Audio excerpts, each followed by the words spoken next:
ଚାରିପାଖରେ ଛାଇଗଲା ତାର ଅନ୍ଧକାର ଭୟାବହ ଛାୟା। ଶୁଭୁଥିଲା ଖାଲି ମାଂସଭୋଗୀ ମଣିଷ ଗୁଡ଼ାଙ୍କର ବିକଟାଳ ଶବ୍ଦବାଣ।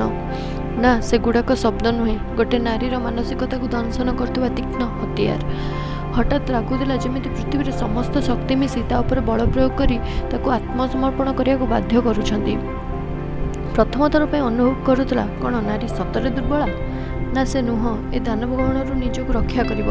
ହେଲେ ଏ କ'ଣ ହେଇଯାଉଛି? ଧୀରେ ଧୀରେ ତାର ସ୍ନାୟୁ ସବୁ ଦୁର୍ବଳ ହୋଇ ପଡ଼ୁଛି। ତା ଚିତ୍କାର ବି କେତେବେଳୁ ସେ ଅନ୍ଧାର ଗହରେ ହଜି ସାରିଛି। ଚାରିପାଖରୁ ରାକ୍ଷସମାଳ ତାର ପୁଳା ପୁଳା ମାଂସ ଖାଇ ଚାଲିଛନ୍ତି। ହେଲେ ଏସବୁ କ'ଣ ପାଇଁ ତା ସହ? ଆଚ୍ଛା, ସେ ନାରୀ।